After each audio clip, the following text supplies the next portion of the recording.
Empezamos entonces, como decía, y por eso está esto acá escrito, para si alguien llegó recién, en algún momento, si tienen otra pantalla disponible, abran la página de la materia, material adicional, imágenes, clase, estados corrientes, porque ahí van a haber imágenes que van a ser útiles ahora para las cuentas que hagamos. Son todos gráficos que yo voy a hacer en la hoja, pero hay algunos que son más simpáticos de ver ahí en la compu que no, lo que pueda yo hacer a mano.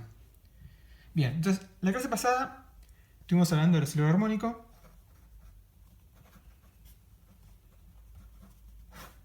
Y lo que estuvimos estudiando del oscilador armónico son los autoestados.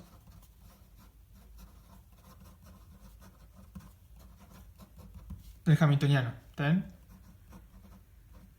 Quedan estos autoestados n. Les calculamos varias propiedades y bueno, como vimos, tenían cosas raras. En particular, en esos estados nada depende del tiempo, igual cual es un estado muy genérico, ¿no? Porque ya lo habíamos dicho antes, en los autoestados de un hamiltoniano nada depende del tiempo, porque justamente son estados estacionarios, ¿no? Pero aún no solo nada depende del tiempo, sino que los valores medios de posición y de momento eran siempre cero en estos estados, ¿está bien? Y no había forma de reconciliar esto razonable con lo que uno esperaría de un oscilador armónico, ¿está bien? O sea, lo que vamos a dedicar a esta clase es a estudiar una familia de estados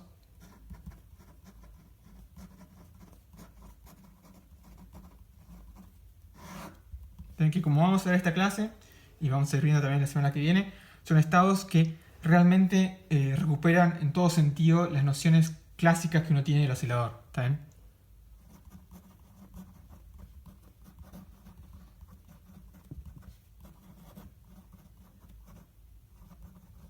Eso, el motivo por el cual estos estados son clásicos, entre comillas, bueno, lo vamos a justificar un poco tanto hoy como la semana que viene.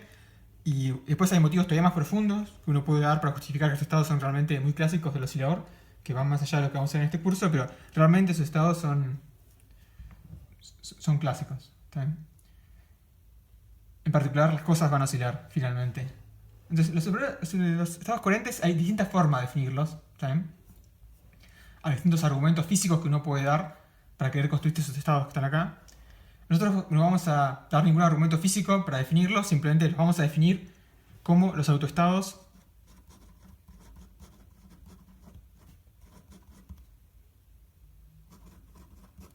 del operador de destrucción.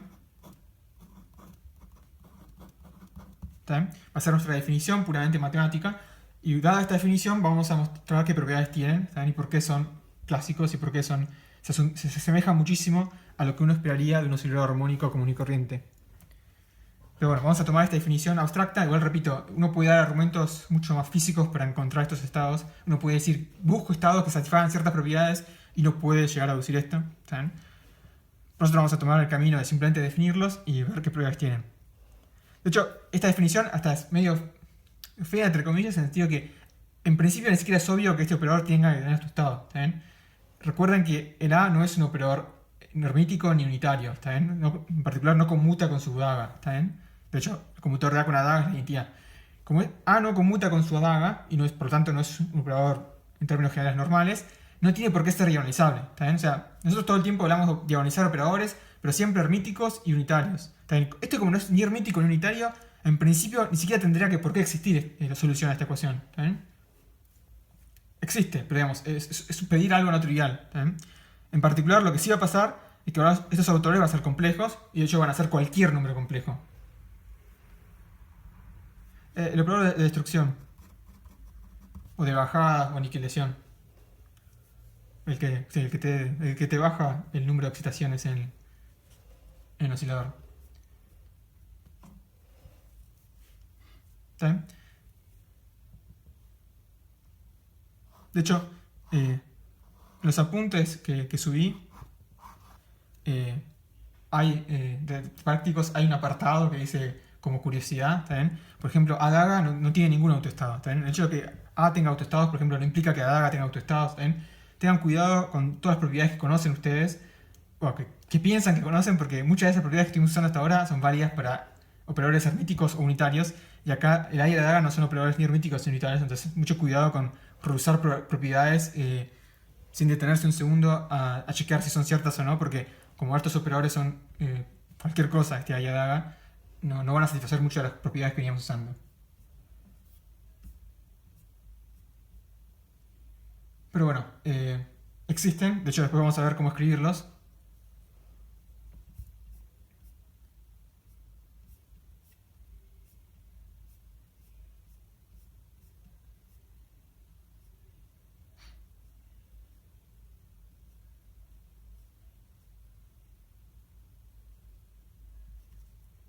Bueno, de hecho, antes, ya que estamos, hagámoslo ahora.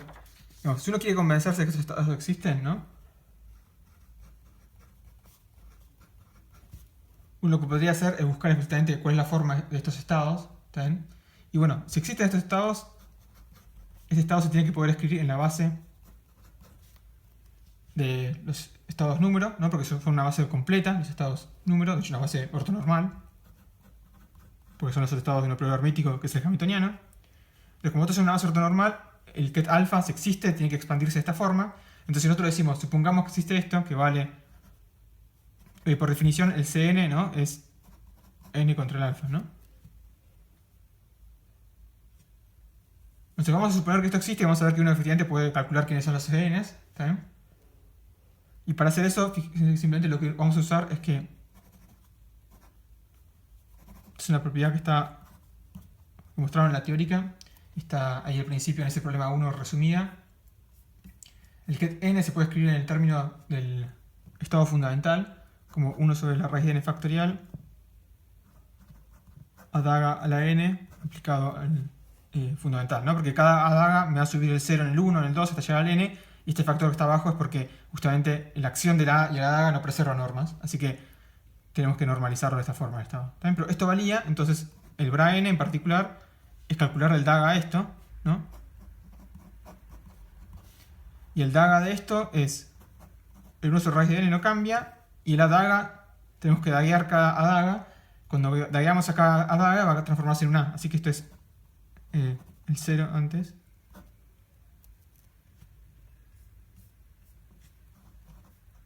Y el a a la n. ¿Está bien?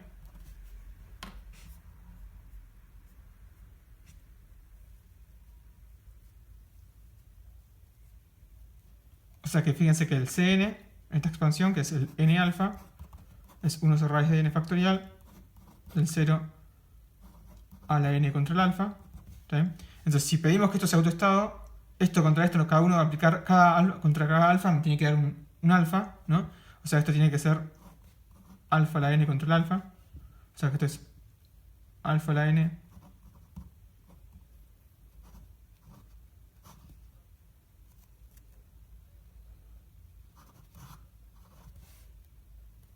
no, porque estaba a la derecha, lo estaba poniendo a la izquierda, pero está a la derecha del bra 0. Porque tenés que, cuando dagueas tenés que cambiar el orden, ¿no? Simplemente lo estaba poniendo antes, pero va después, ¿no? Porque cuando dagueas tenés que invertir el orden. O sea que el Cn es alfa a la n raíz de n factorial por el C0. ¿Está bien? Y fíjense que ya casi estamos, porque entonces simplemente el ket alfa es la sumatoria sobre n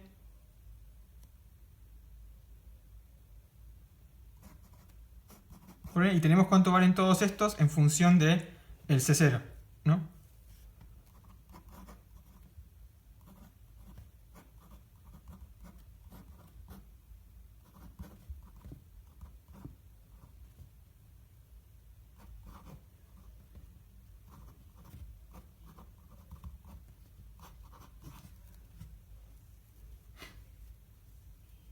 Entonces, para saber cuánto vale ese 0, lo que tiene que calcular es cuánto vale esto, porque el estado tiene que ser normalizado, ¿no? 1 tiene que ser igual a la norma de este vector. Y lo que van a hacer calcular es la sumatoria sobre n del módulo de los n al cuadrado. ¿Está bien? Porque justamente el vector es este, así que la norma de esto es sumar los coeficientes módulo al cuadrado. Esto que toca es alfa a la 2n sobre n factorial por el módulo c0 al cuadrado. ¿Está bien? Por la sumatoria de n. Y si miran con cuidado esta sumatoria de n, esto no es más que una exponencial, ¿no? Porque esto es un número a la n dividido en n factorial, así que esto es i a la módulo de alfa al cuadrado por por el módulo de C0 al cuadrado. ¿Está bien? O sea que el módulo de C0, para que esto sea igual a 1, tiene que ser igual a E a menos módulo de alfa al cuadrado sobre 2. Como siempre, esto es el módulo porque todos los estados están siempre definidos en menos de una fase global. ¿Está bien? Entonces, por convención vamos a tomar que esto sea real, así que el alfa es E a menos módulo alfa cuadrado sobre 2, la sumatoria sobre n, alfa n raíz de n factorial por el n. ¿No? O sea que con todo esto, básicamente lo que hicimos fue encontrar quién es el alfa y ver que efectivamente existe este estado, porque pedimos que fuese y llegamos a una solución a ese problema, que es esto que está acá. ¿Está bien? Entonces sabemos que estos estados existen, tienen esta pinta en la base n. ¿Está bien? Entonces, convencidos que estos estados efectivamente existen, porque son estos estados que están acá, veamos ahora cuáles son las propiedades de estos estados. ¿Está bien? ¿Por qué son interesantes? Más allá de toda esta definición formal matemática, ¿para qué nos van a servir estos estados? Y para ver físicamente qué representan estos estados, lo que vamos a hacer es calcular la valor medio de la energía, la variancia de la energía en estos estados, lo mismo vamos a hacer con X y con P. Todo esto a tiempo cero y después lo vamos a hacer evolucionado en el tiempo. ¿Está bien? La idea es que mirando cuáles son los valores medio de posición, de momento, de energía en estos estados y cuál es la evolución temporal de estas cantidades en estos estados, vamos a ver que tiene una interpretación física bien clara. ¿Está bien? Entonces, empecemos con la energía.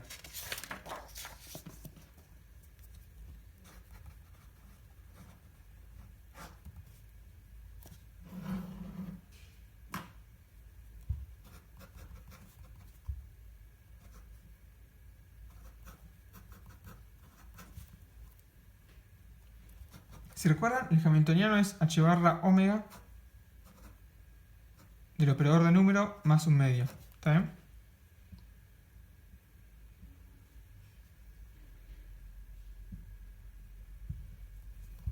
Así que esto va a ser, bueno, hay un término de h barra omega sobre 2 que queda porque esto básicamente es una identidad, así que simplemente lo que nos queda para calcular es cuánto vale esto. ¿Cuál es el valor medio del operador número en este estado alfa?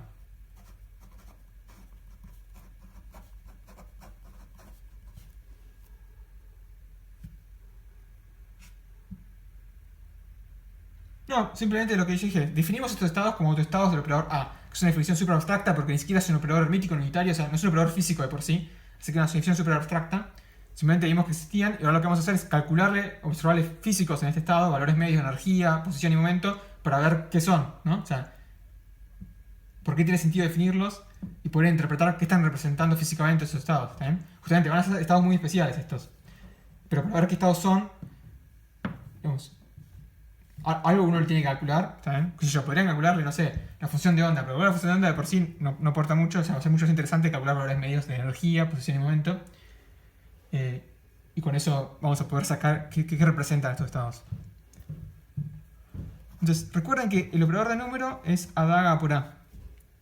Entonces, esto es alfa a daga a por alfa. ¿Está bien? Entonces, fíjense, por definición, este es el autoestado, así que este es alfa por alfa.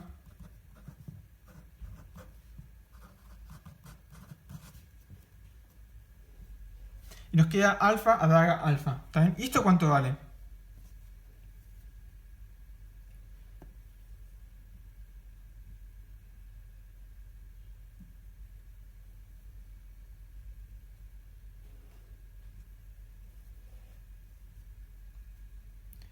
Claro, alguien dice alfa conjugado. No, claro, alguien dice alfa. O sea, no queda claro. O sea, esto, por esto recién del aula, esto no va a sacar un alfa. Como dice Facundo, va a sacar un alfa conjugado. ¿Está bien? Pero para ver eso, a su vez, tengan mucho cuidado porque lo que no pueden hacer, ¿está bien? Ustedes no van a poder hacer nunca, es aplicarle a daga a el get alfa. Siempre que tengan una cuenta de esta pinta, ¿está bien? Si a ustedes están haciendo una cuenta de esta guía y se encuentran que quieren aplicarle el a daga al alfa, es un camino muy malo para hacer la cuenta, ¿está bien? Porque aplicarle el a daga al alfa es algo asqueroso. O sea, no tiene una forma sencilla. O sea, el alfa lo pueden escribir como sumatoria de n's infinita y se lo pueden aplicar a cada término, pero le va a quedar una serie infinita de kets n que no, o sea, obviamente converge a algo, pero ni siquiera es obvio que converge. Entonces, aplicarle el ket adaga, perdón, aplicar el operador adaga al ket alfa es un camino en general que no va a funcionar para nada, ¿está bien? Si en un momento de una cuenta ustedes quieren aplicarle el adaga a un estado de estos coherentes alfa, por ahí no va la cuenta, ¿está bien? Lo que tienen que dar cuenta es que acá tienen un bra con el adaga, ¿está bien? O sea, acá tienen alfa, adaga. Y esto sí pueden saber cuánto vale. ¿Por qué? Porque este es un truco que a una vez ya apareció, que básicamente lo que vamos a hacer es agarrar esta expresión y daguearla dos veces, ¿no? O sea, cualquier cosa, si yo la dagueo dos veces, no cambia, porque hacer daga dos veces una expresión me da la expresión original. Entonces fíjense, si yo dagueo esto la primera vez, lo que va a pasar es, tengo que dar vuelta a las cosas, el ket se transforma en un, perdón, el bra se transforma en un ket, y el adaga lo tengo que daguear que me da un a. Ahora sí sé cómo aplica a contra el ket alfa. Esto es alfa por el alfa, o sea que esto es alfa por el alfa, todo esto daga. Y ahora dagueo esta expresión que me queda. Este es un número complejo, así que es alfa conjugado, y que el ket se transforma en un bra. Entonces la moraleja de esto es que bra alfa adaga es igual a alfa conjugado bra alfa. ¿Está bien? Es un truco importante porque tengan mucho cuidado porque cuando hagamos estas expresiones van a salir alfas conjugados y a veces si no miran la cuenta con cuidado ustedes pueden estar tentados a decir el adaga contra el alfa es alfa conjugado. Eso no es mentira, ¿está bien? Esto que está acá no es alfa conjugado por el alfa, ¿está bien? Esto que está acá es algo asqueroso. Que aplicarle adaga aunque está alfa le queda una expresión que no va a servir para nada, ¿está bien? Pero típicamente, como estamos viendo los valores medios, van a tener una alfa a la izquierda también. Y los adagas los tienen que aplicar a la izquierda. Por eso yo también en la clase pasada les dije, en todas estas cuentas del oscilador armónico típicamente nos va a convenir escribir todos los a's a derecha y todos los adagas a izquierda. Eso era cierto para los kets n, pero todavía más cierto va a ser para los estados estos coherentes, porque justamente aplicarles adagas a los kets coherentes es algo asqueroso, mientras que aplicar un ket adaga, perdón, un operador adaga al bra alfa, eso es fácil.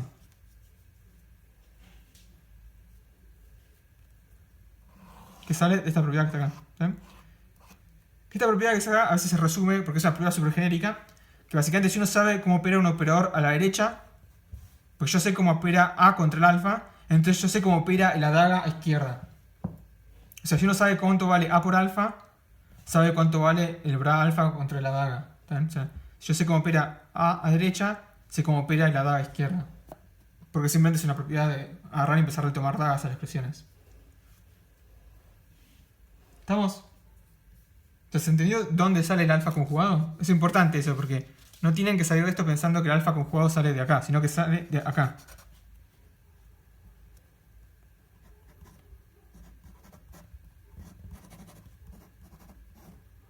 Buenísimo. Entonces el n nos va a quedar alfa conjugado. Esto tiene norma 1 porque es un estado. Así que el valor medio de n es el módulo al cuadrado de alfa. ¿Está bien? O sea que este número complejo alfa, su módulo al cuadrado nos dice cuál es el valor medio de excitaciones en el sistema, en el oscilador. Y en particular eso va a querer decir que el valor medio de energía es h barra omega módulo alfa al cuadrado más un medio.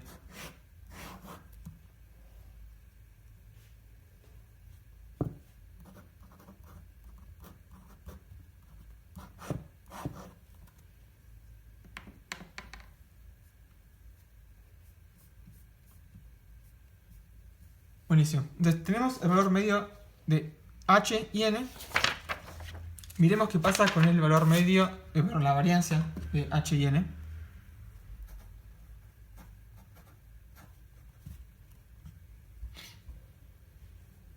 Para la variancia de n lo que vamos a tener que calcular es cuánto vale el valor medio de n cuadrado menos el valor medio de n al cuadrado. Este ya lo calculamos antes, así que no, todo pasa por calcular este valor medio acá. O sea, tenemos que calcular alfa n cuadrado alfa. Fíjense que se va a ver bien cuánto sale esto, ¿no? Porque esto es alfa, adaga a, alfa. No, porque esto es adaga a al cuadrado. Entonces, ¿cómo calculan esto que está acá?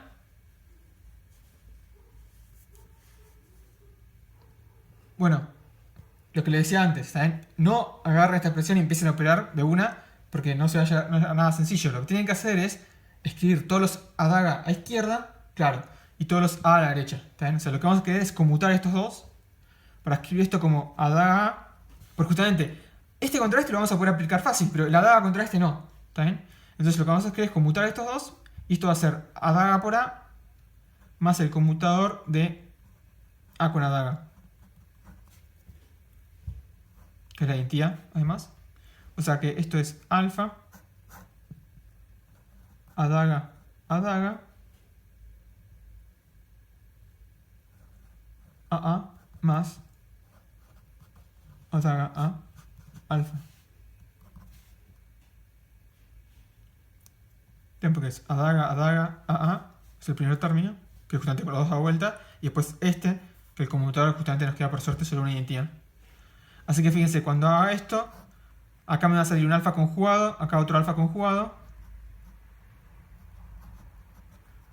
Este con este me va a sacar cada uno un alfa, más este con este un alfa conjugado, y este con este un alfa. O sea que esto es módulo de alfa a la cuarta más módulo de alfa cuadrado.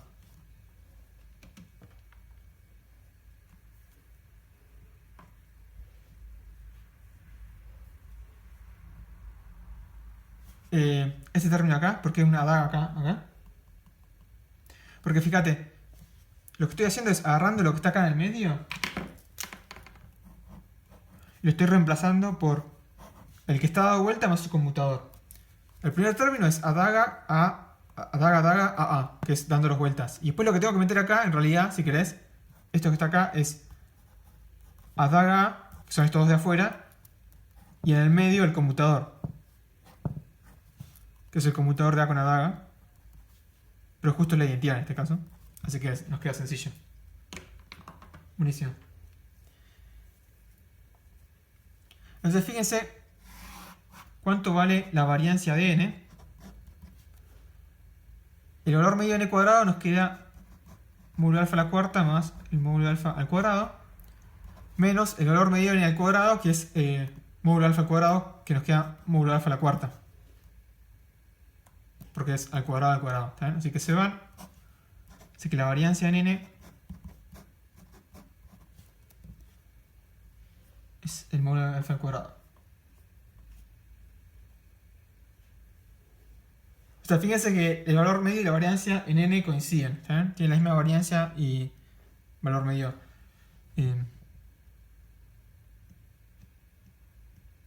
Excitaciones.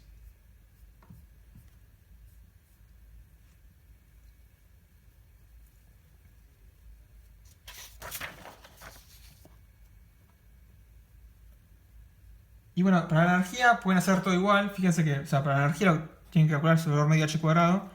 Y esto va a salir, o sea, si quieren se los dejo, pero básicamente lo que tienen que hacer es alfa h barra omega cuadrado. Y esto va a ser n más un medio al cuadrado. ¿Está bien?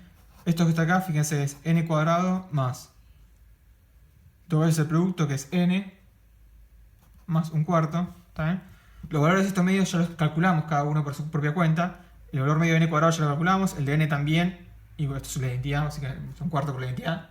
Así que para calcular el valor medio de h cuadrado simplemente es cuestión de reemplazar los resultados que ya tuvimos para n cuadrado y n acá adentro. ¿Está bien? Si hacen eso, les va a terminar quedando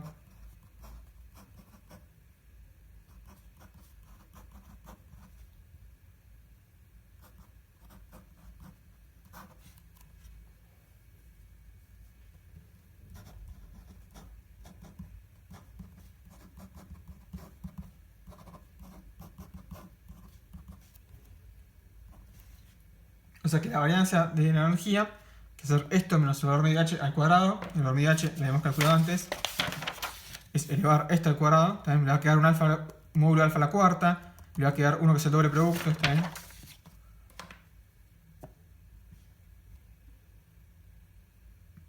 Bueno, me parece que no va a hacer todos los pasos porque simplemente, repito, reemplazar esto que está acá, elevado al cuadrado. Se van a simplificar muchas cosas con esto, porque fíjense, tienen un término que es módulo alfa a la cuarta, que se va a ir con este. También se va a simplificar un montón de cosas. Realmente, en vez de reemplazar ahí, simplificar términos, me termina quedando esto que está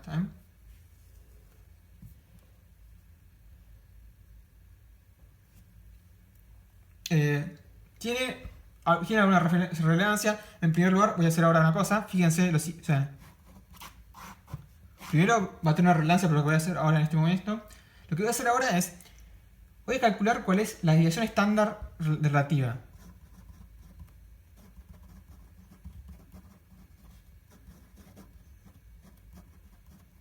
¿Ven? La desviación estándar relativa de una cierta variable aleatoria es la desviación estándar de la variable, hagamos por ejemplo n, dividido su valor medio. ¿Está bien? ¿Cuál es la gracia de esta cantidad? Es que yo te digo la desviación estándar de una variable. N entre todo es adimensional, pero póngale todavía peor en la energía, ¿no? La energía tiene unidades. Entonces, yo te digo, la desviación estándar de una cierta energía es ponerle un joule, yo te digo, ¿no? ¿Eso es grande o es chico? Bueno, es relativo si es grande o chico, por ejemplo, cuál es el valor medio, ¿no? No es lo mismo tener una distribución de probabilidades cuyo valor medio de energía, por ejemplo, es 1 megajoule y mi variancia es 1 joule, a tener algo que tiene como energía menos de 1 joule, que es 1000 joule, y la variancia 1 joule, ¿no? Realmente en un caso uno tiene mucha más variación que en el otro, ¿no? Entonces muchas veces es importante mirar no de por sí cuál es la desviación estándar de una cantidad física, sino relativa a su valor medio. ¿Sí? En cierto sentido lo que estás comparando es qué tan ancho es esto respecto al valor medio. ¿Se entiende cuál es la idea?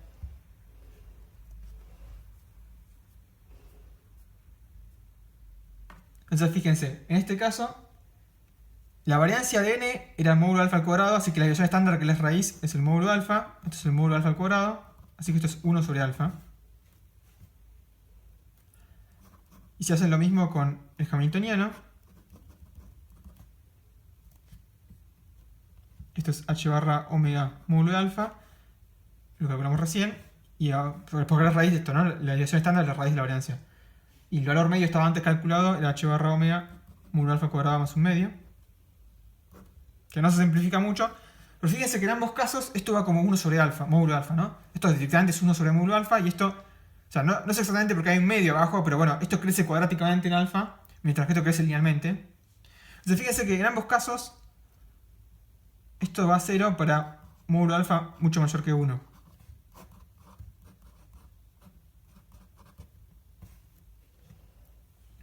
O muy grande si quieren, ¿saben? O sea, estos estados tienen dispersión tanto en energía como en valor de excitaciones, pero fíjense que para módulos de este alfa muy grande, esas fluctuaciones que hay, o sea, las desviaciones estándar que hay tanto en energía como en número, se vuelven despreciables respecto al valor medio. ¿Está bien? O sea, si tengo un valor alfa muy grande, va a ser muy difícil ver las fluctuaciones en n, porque van a ser muy chicas respecto al valor medio. Y lo mismo con la energía. ¿Está bien? O sea, no tienen valor medio, o sea, no tienen energía y número bien definidos, estos estados alfa, pero para alfa muy grande, en cierto sentido, se va definiendo un cierto valor bastante preciso.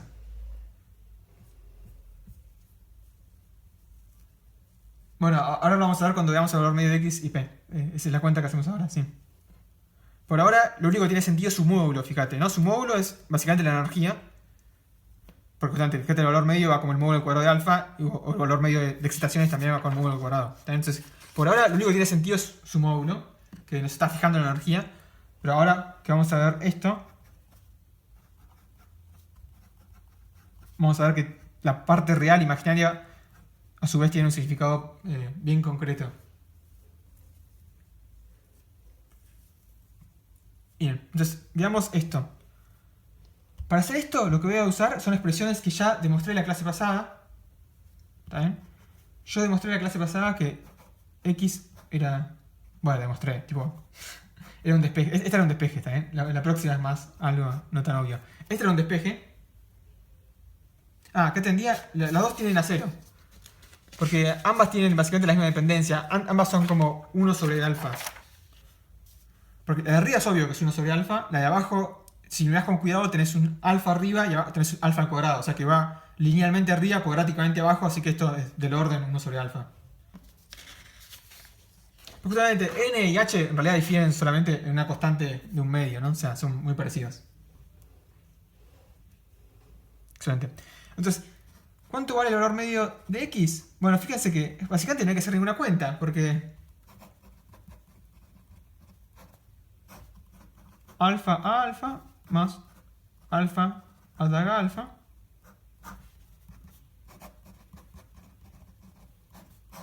bueno, esto me saca un alfa. Esto me da alfa conjugado, también porque esto con esto es alfa alfa y acá esto con esto es alfa conjugado alfa. ¿Está bien? O sea que esto es h barra sobre 2m omega, dos veces la parte real de alfa.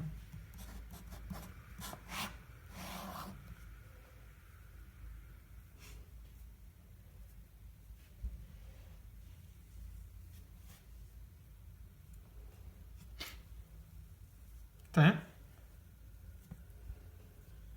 Fíjense que para P va a ser muy parecido, porque el operador P era menos i veces la raíz de h barra m omega sobre 2.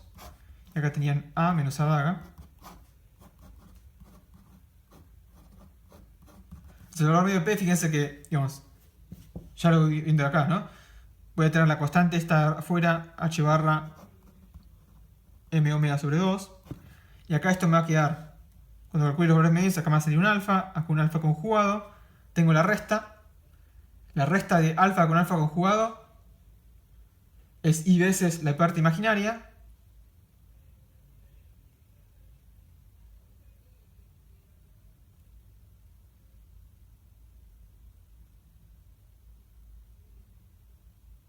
Dos veces i veces la parte imaginaria. Y con este i me va a simplemente quedar la parte imaginaria.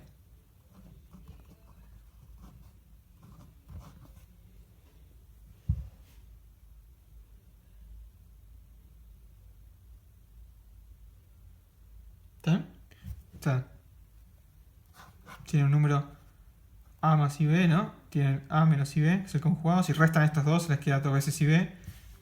Y con menos i nos queda 1. Así que nos queda raíz de h barra m veces la parte imaginaria de alfa. Lo hice porque yo también estaba dudando del signo. Bien, entonces...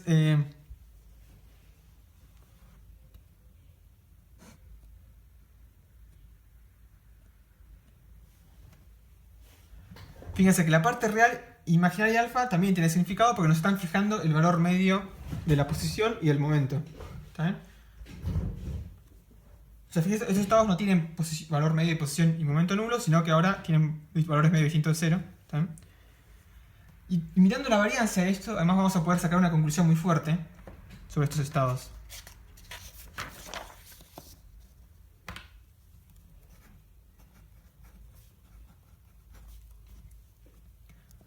Ahora sí, para hacer esto voy a reusar un resultado que hice en detalle la clase pasada. X cuadrado, que uno lo agarraba. ¿Qué tenía que hacer para X cuadrado? Tenía que agarrar esto y agarrarlo al cuadrado. Pero a su vez yo ya había reordenado todos los A y A dagas para que quedaran en el orden lindo. ¿Está bien? Y haciendo ese reorden, la clase pasada yo había llegado a que X cuadrado lo podía escribir como H barra sobre 2m omega por 2n más 1 más A cuadrado más A daga cuadrado. ¿Está bien? Repito, este es un resultado que no es tan obvio de verlo, pero lo hicimos en la clase pasada con detalle. Y era literalmente agarrar esto, elevarlo al cuadrado y empezar a conmutarlos para que nos queden en el orden simpático. Porque fíjense que acá todos los A's están a la derecha y todos los A están a la izquierda. ¿Está bien? Entonces acá también, para calcular el valor medio de x al cuadrado, bastante inmediato, porque esto es h barra 2m omega. Todo veces el valor medio de n, más 1, más el valor medio de a cuadrado, más el valor medio de a cuadrado. ¿Está bien? Esto lo calculamos recién, era el módulo al cuadrado de alfa. Esto que está acá es esto, que nos da alfa cuadrado por alfa. Y esto que está acá es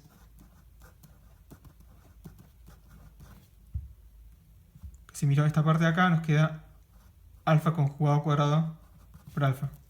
¿Está bien? O sea que esto que está acá es h barra 2m omega 2 módulo alfa al cuadrado más 1 más alfa cuadrado más alfa conjugado al cuadrado.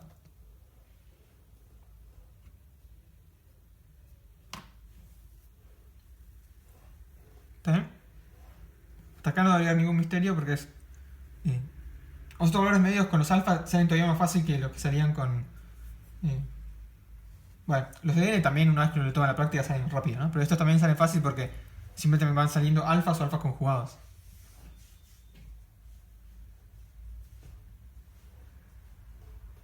Y esto que está acá, esto simplemente lo voy a reescribir de una forma un poco más compacta. Ya no es tan obvio este último paso, pero si miran esto con cuidado, esto lo pueden reescribir como 1 más... tengo por acá anotado.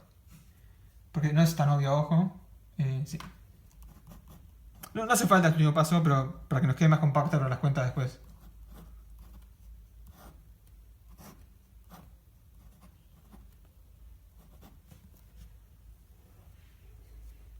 Entonces, 1 más 4 veces la parte real al cuadrado de alfa. ¿Está bien? Eso es porque si miran con cuidado, 4 veces por la parte real de alfa al cuadrado la pueden escribir como 2 veces alfa cuadrado más alfa cuadrado más. Porque literalmente este 1 es este y todo lo otro es 4 veces la parte real de alfa al cuadrado. O sea, escriben la parte real como alfa más alfa conjugado, expanden ese cuadrado y van a ver que esta identidad es bastante inmediata. Y bueno, no hace falta darse cuenta del último paso, pero repito, va a ser más cómodo para después plantear las cosas.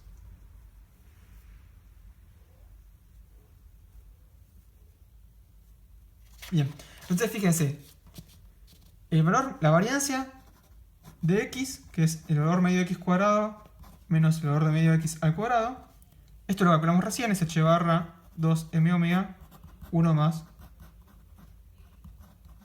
4 veces la parte real al cuadrado, y le tengo que restar el valor medio de x al cuadrado. El valor medio de x al cuadrado lo calculamos antes, ¿está bien? Y fíjense que nos queda h barra 2m elevado al cuadrado, h barra 2m omega 4 veces la parte real de alfa al cuadrado. Entonces fíjense que esto se va con esto. Y la variancia de x queda simplemente h barra sobre 2m omega.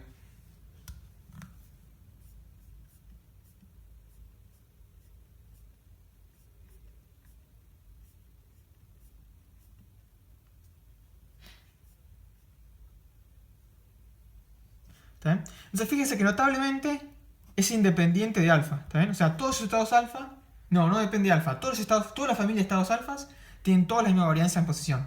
¿Está bien? Y vale siempre esa cantidad. Sí, sí. Porque de hecho, ahora vamos a ver que son todos muy especiales estos estados. Para terminar de convencernos de qué tan especiales es, veamos el valor medio de p cuadrado para ver la variancia de p cuadrado. ¿Está bien? Bueno, y para p cuadrado no voy a hacer todos los pasos, voy a saltarme todavía más pasos de la cuenta porque es completamente análogo. Pero p cuadrado la clase pasada la habíamos escrito y p cuadrado era h barra 2m omega de 2n más 1 menos a cuadrado menos a da a cuadrado. ¿Está bien? Básicamente era casi igual a x, solo que cambiando esos dos signos y cambiando la constante afuera. Entonces fíjense que el valor medio de p cuadrado es h barra 2m omega. Háganos quedar un módulo alfa cuadrado que viene del valor medio de n. Háganos quedar un menos alfa cuadrado que viene de la. Y acá nos queda un alfa conjugado al cuadrado. Y de la misma forma de antes, esto se puede escribir compacto como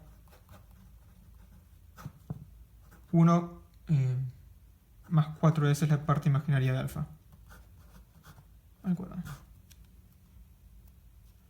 ¿Y la constante esta que está afuera? No, está ahí. La de P, sí, claro, perdón, sí, escribí la de X, sí, perdón.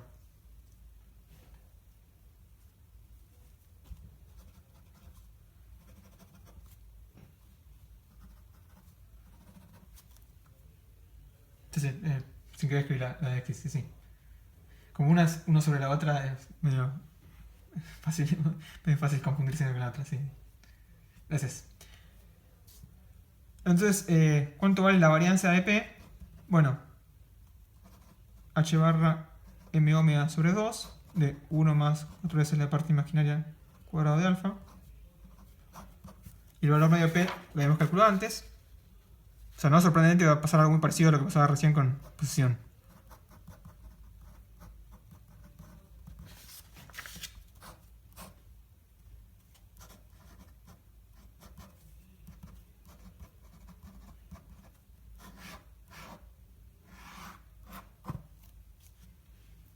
¿Bien? Esta parte en P fui un poco más rápido, pero repito, porque fue análogo a lo que hicimos recién en X. O sea, escribimos X de esta forma, como hicimos en la clase pasada. ¿Por qué de esta forma? Porque, como siempre, los adagas están a la izquierda y los a's a la derecha. Calcular el valor medio de esto es fácil porque cada a nos va a sacar un alfa, cada daga nos va a sacar un alfa conjugado. El n lo habíamos calculado ya antes y nos queda el módulo cuadrado. Después está esta manipulación para hacer después el último paso más compacto, pero si no se daban cuenta de esto, agarraban y podían hacer la simplificación igual. ¿Está bien? Simplemente hecha así, nos ahorramos algún renglón de cuenta. Pero bueno, simplemente reescribir esto de otra forma más compacta. El valor medio de P lo habíamos calculado antes, si lo elevamos al cuadrado, se va todo. Y nos queda también una variancia que es independiente de alfa.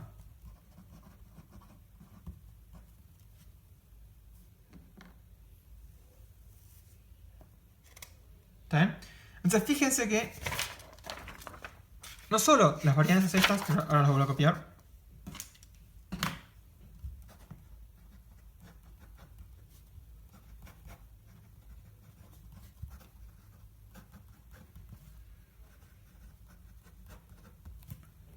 no solo estas dos variancias son iguales para todo alfa, sino que,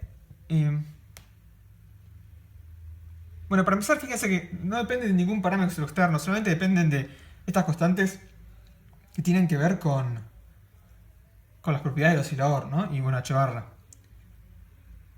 Sí, ahora vamos a eso. De hecho, en la teórica habían definido, nosotros nos metimos en eso, pero en la teórica habían definido dos variables x, p grande adimensionales, ¿está bien? De forma tal que el h era simplemente x cuadrado más p cuadrado sobre 2, si recuerdan. Esto simplemente lo hago en comentario aparte, pero en la teórica habían definido estos dos operadores adimensionales, justamente tenían que dividir por una constante que tenía que ver con h barra, m omega. El hamiltoniano en esas variables adimensionales tenía una pinta sencilla porque era x cuadrado más p cuadrado sobre 2.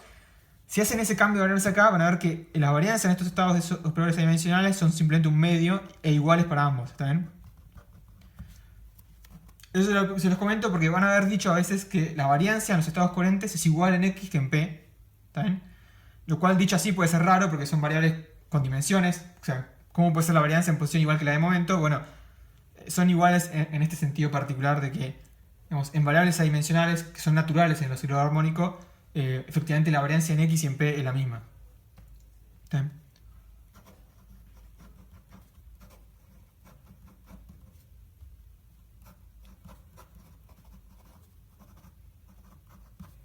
Pero bien, más allá de ese comentario un poco más al margen, como bien decía Bautista, si hacemos el producto de las variancias, se va todo y nos queda un cuarto. H barra cuadrado por un cuarto. O sea que tenemos incertidumbre mínima. ¿Está bien? Entonces, de la misma forma que hicimos en la clase pasada para el estado fundamental,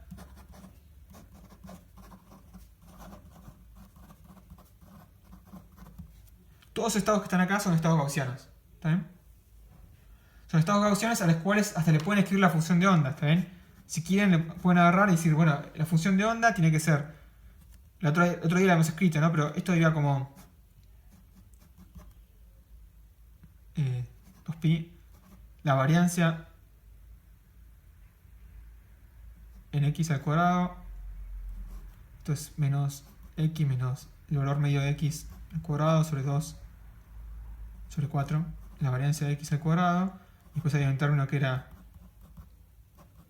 fijaba el valor medio de p, ¿está bien? Uno tenía esta expresión genérica, así que lo único que tienen que hacer es agarrar acá, reemplazar la variancia en x, ¿está bien? Acá reemplazar el valor medio de x, acá el valor medio de p, y lo que van a, acá también la variancia en x, y lo que van a tener es la función de onda del estado este, ¿está bien? En la punta está hecha el reemplazo para ver qué forma tiene, ¿está bien? Fíjense acá va a quedar algo que depende de una parte real de alfa, acá lo queda como la parte imaginaria de alfa, porque la parte real no fijaba x, la parte real imaginaria no fijaba el valor medio de p. Acá va la variancia que es independiente de alfa, es este numerito que está acá, ¿está bien? O sea, no voy a hacer acá el reemplazo, pero después en la punta está hecho, pero vamos, reemplazando los números que calculamos recién, tenemos la función de onda de estos estados sin hacer ninguna cuenta, básicamente de calcular función de onda posta, ¿no? O sea, nunca proyectamos en x, nunca hicimos nada raro. Simplemente agarramos y calculamos la variancia, valor medio, bueno, valor medio, variancia, vimos que satisface incerteza mínima, entonces el estado es gaussiano y tenemos la función de onda. ¿Está bien? O sea que todos los estados son gaussianos, o sea, todos los alfa. Ahora, de todos estos alfas hay uno que ya conocíamos, ¿está bien? ¿Cuál ya conocíamos de todos estos alfas?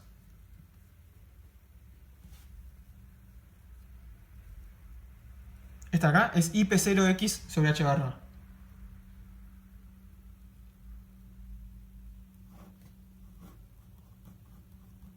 O sea, este término de fase compleja te fija el valor medio de P0. Bien. Entonces, de todos los alfas había uno que ya conocíamos. ¿Cuál era el que ya conocíamos de todos los alfas?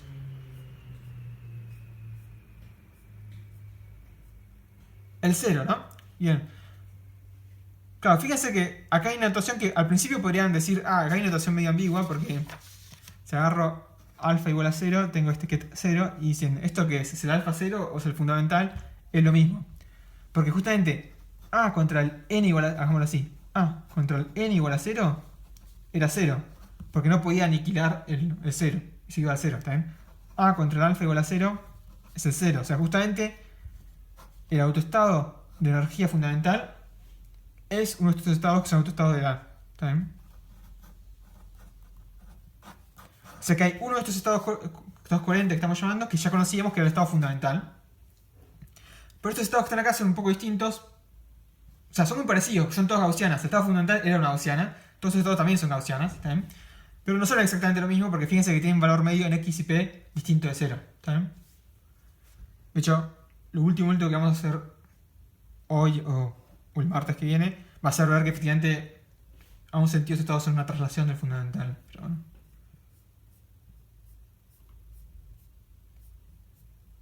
Hasta eso, hagamos una última cuenta así, de este tipo. La energía de este estado la habíamos calculado antes. O sea, el valor medio de H era, el hamiltoniano, era ese término H barra omega módulo alfa al cuadrado más un medio. ¿Está bien? O sea, la energía no está bien definida en el sentido que tenés varianza, de hecho, energía distinta de 0. Pero, digamos, también la energía está fijada por el módulo al cuadrado de alfa. Sí, pero fíjate que el valor medio de x acá es proporcional a la parte real de alfa, ¿está bien? Donde la constante proporcional es ese término, esa raíz de h barra omega que aparece en todos lados. Esa constante de unidades fundamentales del oscilador armónico. Esa escala de distancias típica.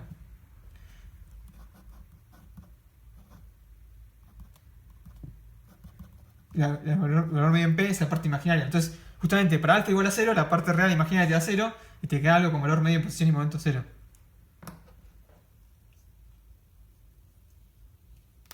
No, el valor medio de energía no es igual. Acá lo teníamos escrito. El valor medio de energía era... Acá está. Fíjate, depende del módulo al cuadrado. Bien, ahora Francisco está ansioso porque esto es compatible con lo clásico en signo de pregunta diciendo, les prometí algo y ¿qué hay de clásico acá? Clásico va a ser esta cuenta que hacemos ahora, que es la evolución temporal de estos estados, ¿está bien? Ahora la evolución temporal no puede ser trivial de estos estados porque no son estados, no son autoestados de hamiltoniano, así que no son estados estacionarios, así que eso tiene que evolucionar al tiempo de forma no trivial, ¿está bien? Y cuando veamos la evolución temporal de estos estados, sí, el estado fundamental es clásico. Porque de hecho el estado fundamental, ahora cuando veamos esto va a quedar más claro por qué, pero el estado fundamental del oscilador armónico cuántico es el análogo a estar en la posición de equilibrio clásica. En la posición de equilibrio clásica no te mueves. Entonces hay una situación clásica donde vos no te mueves nunca, donde no oscilás, que si partís de la posición de equilibrio, ¿no? Si vos tenés el resorte, la masita, y vos partís de la posición de equilibrio, esto no va a oscilar nunca. ¿Está bien? Entonces, hay una única situación clásica donde no oscilás, que es en el equilibrio. El estado fundamental cuántico, en algún sentido, es el análogo a esto. Sí, igual, cuando veamos la evolución temporal de estados va a quedar claro también porque digo que es el análogo a eso. Pero sí, o sea, el 0 es clásico, pero porque es el caso trivial clásico, entre comillas. No, un estado n cualquiera no es coherente. Porque fíjate, para todos los n's, para todo n este era 0, por ejemplo. Mientras que para los alfa...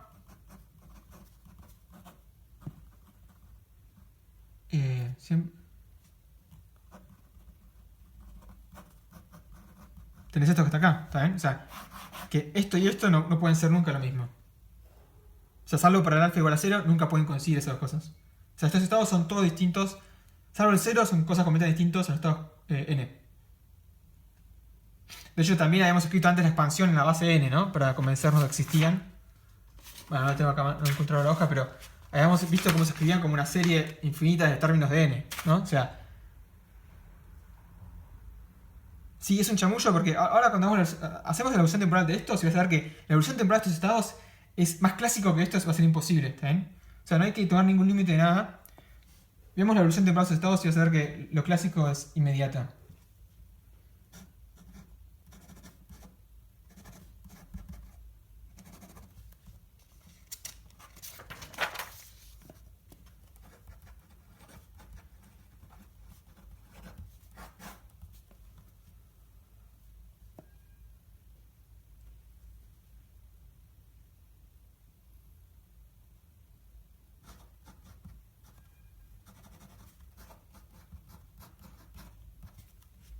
O sea, vemos cuánto vale u de t por el alfa. ¿Está bien? O sea, esto es i a la menos i, h barra omega.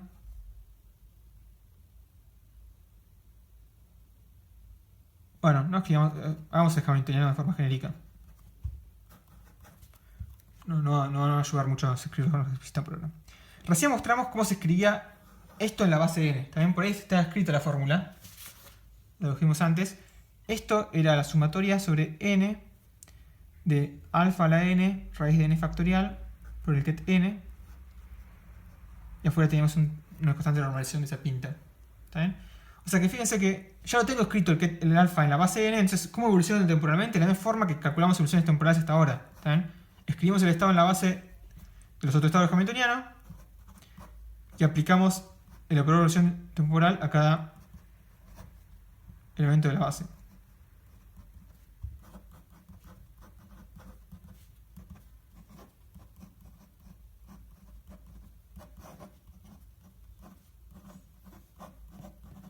Estoy volviendo a copiar porque me quedo medio feo de arriba. Ahí está. ¿Está bien? Entonces fíjense, u de t por el ket n es i a la menos i h barra omega n más un medio. No, porque el n es autoestado del hamiltoniano con autovalor h barra omega n más un medio, ¿no? Así que esto es, hay un término que sale, hay un i a la menos i h barra omega sobre 2 que sale, y mucho no nos va a importar porque es una fase global.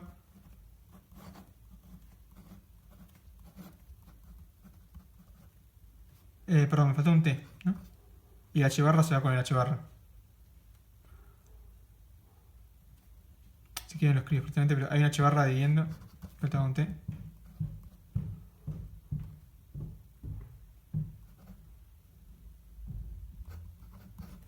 Sí, ahí está. Sí, porque fui arriba a corregir el t que faltaba. ¿Está bien? O sea que esto es i a la menos i omega t por n por el n. ¿Está bien? Repito, simplemente reemplazamos la energía que se h barra omega n más un medio por t sobre h barra, la h barra se verá, y sacamos afuera este término acá, que también acá en realidad esa h barra se simplificada y queda un t ahí. También, pero esta es una fase global que no va a importar mucho. Pero fíjense que esto que está acá, tenemos alfa a la n y acá tenemos i a la i omega t a la n. Entonces, ¿están de acuerdo que esto es alfa por i a la menos i omega t a la n?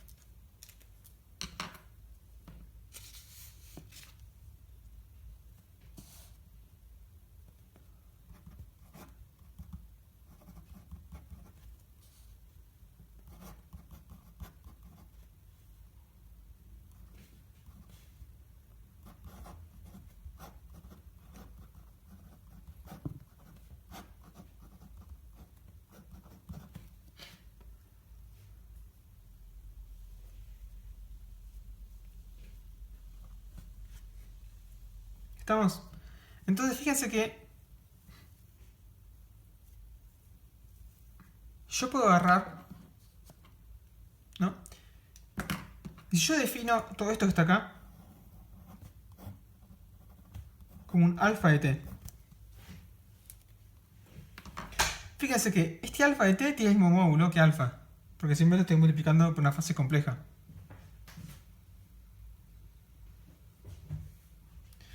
Así que esta exponencial que está acá, que es i a la menos módulo alfa al cuadrado sobre 2, que era la constante de normalización, esa constante de acá no cambia, porque el módulo de este alfa con el módulo alfa de t es el mismo. Entonces fíjense que esto que está acá, todo lo que está acá, es un estado coherente con un alfa de t igual a alfa y a la menos i omega t. ¿Lo ven eso? Porque recuerden, traigo un punto por abajo. Entonces, hagamos esto. Déjame que escribo esto hasta acá. Vt de alfa es esto. Vt de alfa lo calculamos recién, es esto que está acá. Por otro lado, alfa, que es la expresión que usamos antes para hacer esta cuenta, valía esto.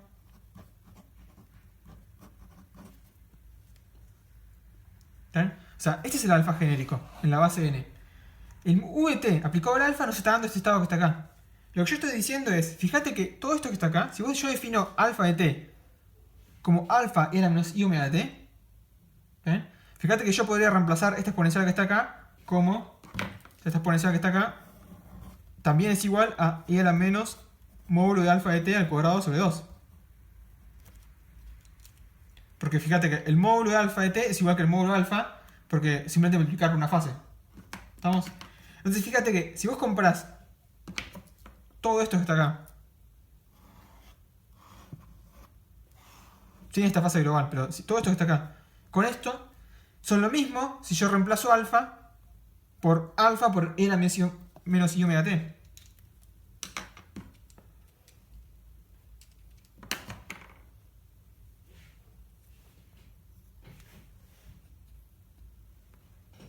¿Lo ves ahora? Y en general nosotros. ¿Está bien? O sea, todo esto que está acá es un alfa de t, que es un estado coherente con alfa igual a alfa por e a la menos i omega t. Excelente. O sea, lo que estoy diciendo es que Vt contra el alfa es una fase global, que ahora más voy a tirar porque es una fase global, por alfa de t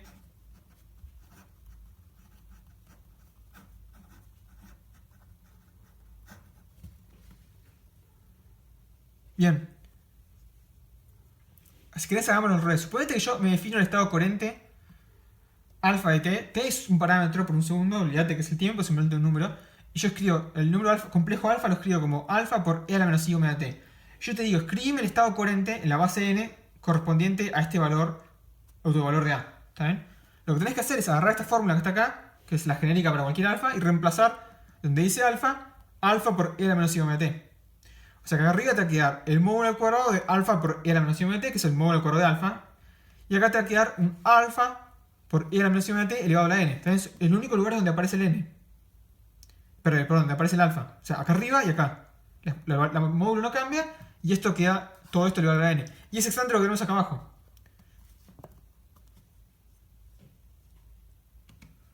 Buenísimo. O sea que justamente la evolución temporal de un estado coherente te mapea en otro estado coherente. Entonces, si vos partís de un estado coherente, a todo tiempo estás en un estado coherente.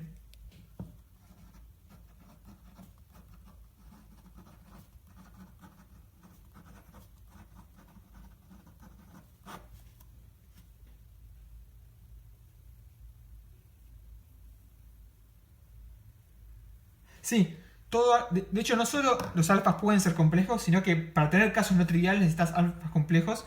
Porque recordad, por ejemplo, el valor medio de la posición iba como la parte real del alfa, pero la del momento iba con la parte imaginaria. Entonces, por ejemplo, para tener valores medio de posición distintos de momento, distintos de ceros, vas a necesitar un alfa complejo. Sí. O sea, no solo el alfa puede ser complejo, sino que sí, para tener casos interesantes en general vas a necesitar de un alfa complejo.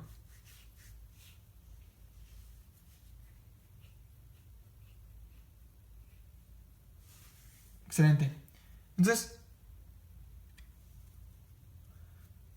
ya casi estamos, porque fíjense que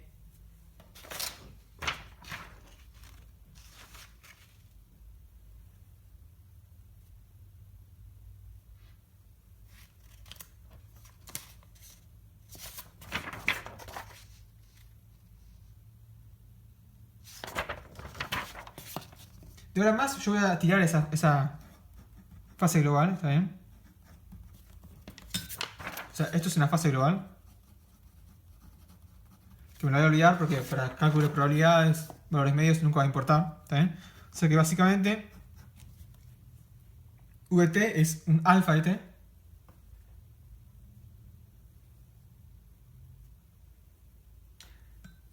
Sí. Dicho de otra forma, o sea, si querés pensarlo de otra forma, el autoestado de A está siempre definido a menos de una fase multiplicativa en fase global. O sea, el autoestado de A con autovalor alfa de t igual a esto, en realidad podría incorporarlo acá adentro.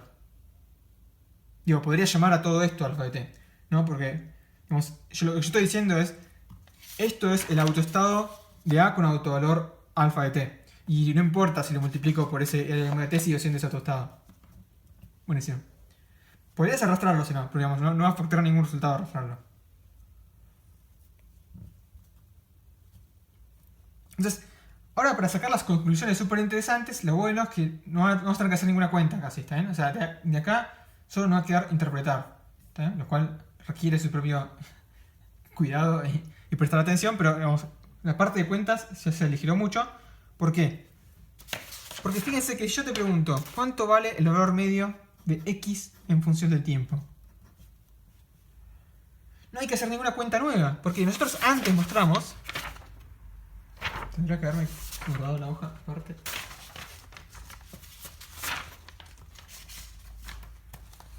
Ok. Nosotros antes mostramos esto, que el valor medio de x es raíz de h barra 2m omega dos veces la parte real de alfa. Si esto lo medíamos en el estado alfa, ¿no? O sea, esto era alfa x alfa. Y el valor medio de x en t es alfa de t, x alfa de t.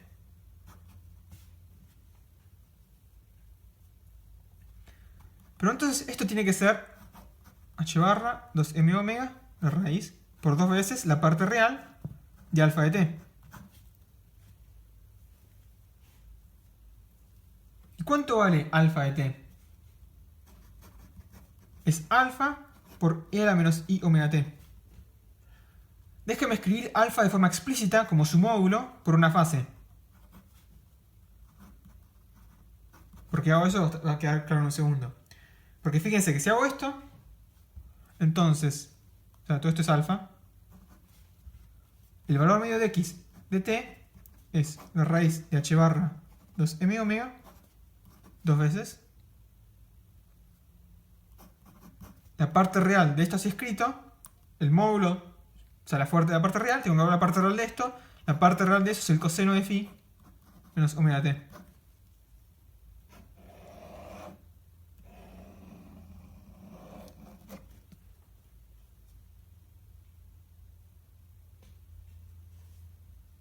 ¿Está bien?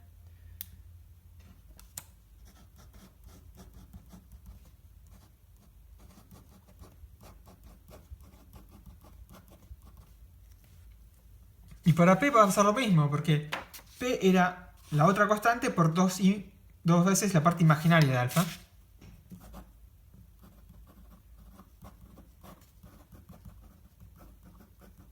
Que ahora es un alfa de t. O sea que el valor medio de P en función del tiempo va a ser la raíz de h barra m omega sobre 2.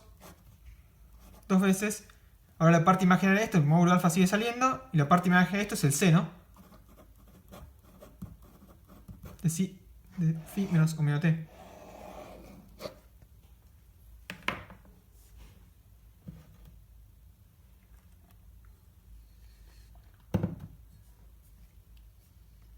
Entonces fíjense que tenemos valores medios que oscilan.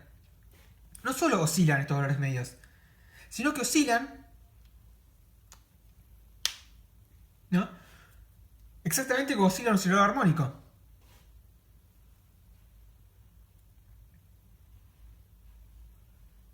Porque de hecho, o sea, esto es la derivada de esto, multiplicado por m.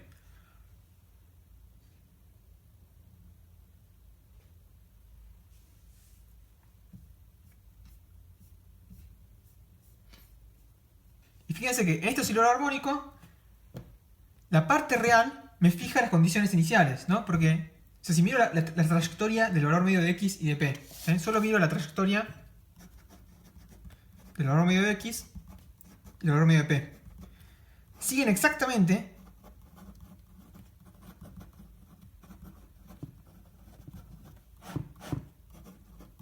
la trayectoria en el oscilador clásico a frecuencia omega, ¿está bien? Y las condiciones iniciales de la trayectoria que siguen están fijadas por qué. Bueno, fíjense, a tiempo cero, esto es, bueno, con t0, o sea que a menos de esta constante que es una longitud característica, fíjense que la condición inicial en posición está fijada por módulo alfa coseno de phi, que es la parte real de alfa, ¿está bien?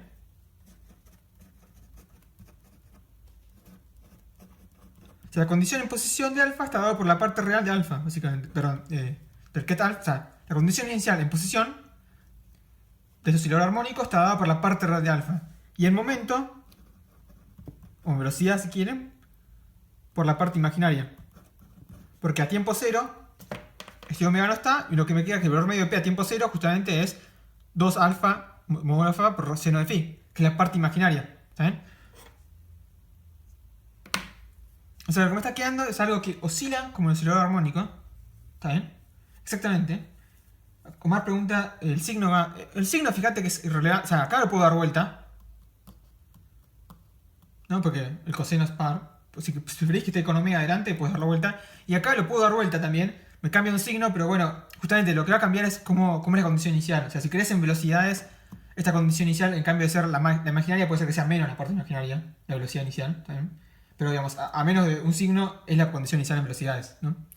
Estoy de acuerdo que así con esta definición probablemente sea menos la parte imaginaria, la velocidad a tiempo cero, pero bueno. Estoy de acuerdo, sí. Francisco pregunta si esto se puede hacer solo porque el estado corriente evoluciona en otro corriente. Estoy de acuerdo, sí. O sea, si no, lo que tendrás que hacer es esta cuenta explícita, digamos. Tendrás que agarrar este estado, meterlo acá. Si esto no fuese un estado corriente todo tiempo, tendrás que calcular esto para todo tiempo. La magia de los estados corrientes es que un estado corriente es corriente a todo tiempo.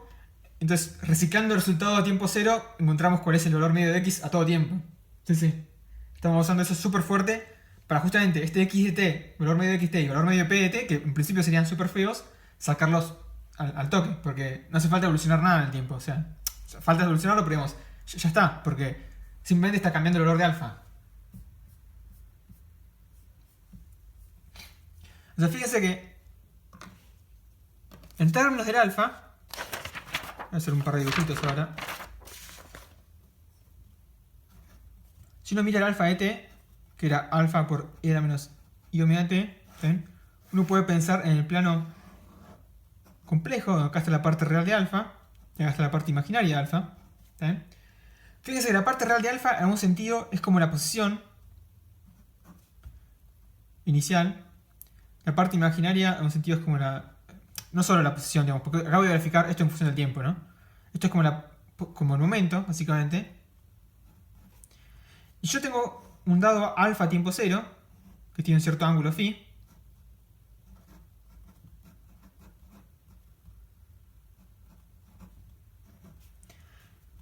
Y en este plano, la evolución temporal es girar en un círculo, justamente, en esta dirección.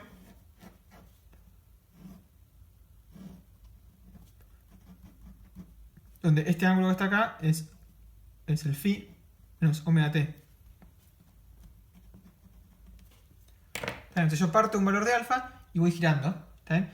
Fíjense que a un sentido la parte imaginaria real de alfa es como una especie de espacio de fase, entre comillas. O sea, en el eje X estoy poniendo la posición, en el eje Y el momento, y mi sistema está girando en un círculo. Y la dirección de giro del círculo está bien, porque si recuerdan, en el espacio de fases en mecánica clásica, el oscilador armónico giraba en este sentido. Si uno hacía XP.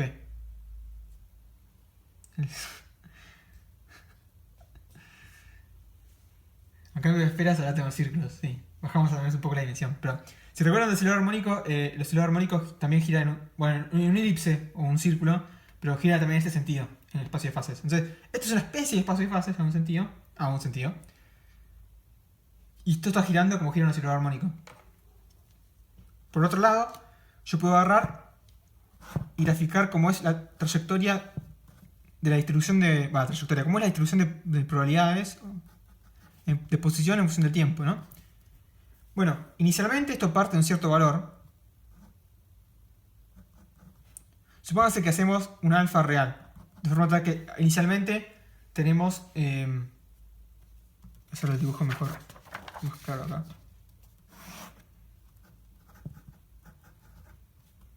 O sea que el valor medio de P a tiempo cero es 0. y el valor medio de x a tiempo cero es un cierto x0. ¿Está bien? Lo que estamos obteniendo es que inicialmente estos estados tienen una distribución de probabilidades, estados coherentes, normal, porque son estados gaussianos, ¿no? O sea que a tiempo cero tengo acá una gaussiana. ¿Está bien?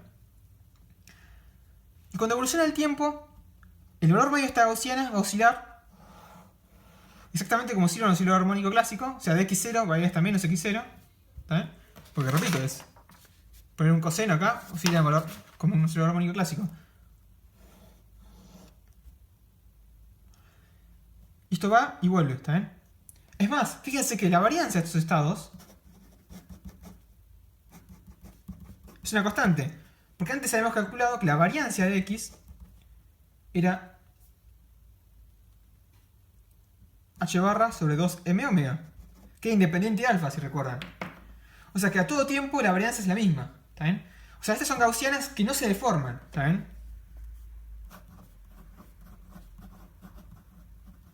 Porque su ancho es el mismo. El ancho de la función gaussiana es exactamente el mismo porque nunca cambia de su variancia. Lo único que cambia es su valor medio. Entonces yo tengo una gaussiana, una instrucción normal de probabilidades centrada en x0, inicialmente. ¿Y qué pasa? Esto empieza a oscilar. Como oscila un oscilador armónico común y corriente. ¿Eh? O sea, piensen que este alfa es como en un sentido a apartar la partícula del 0, la pongo a una instancia x0 original, la suelto y empieza a oscilar. De la misma forma que oscilaba clásicamente. Su ancho no cambia, a todo tiempo el ancho es el mismo. ¿Eh? Porque es independiente.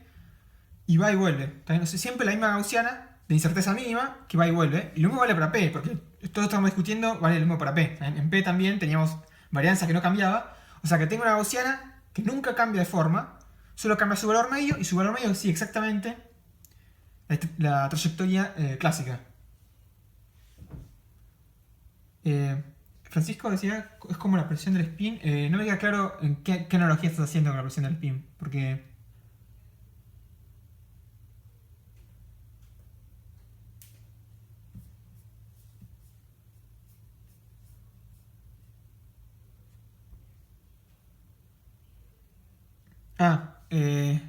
Sí, o sea, acá va a pasar en otro estado de x a p, eso es lo que decís. Pero no va a pasar eso, porque...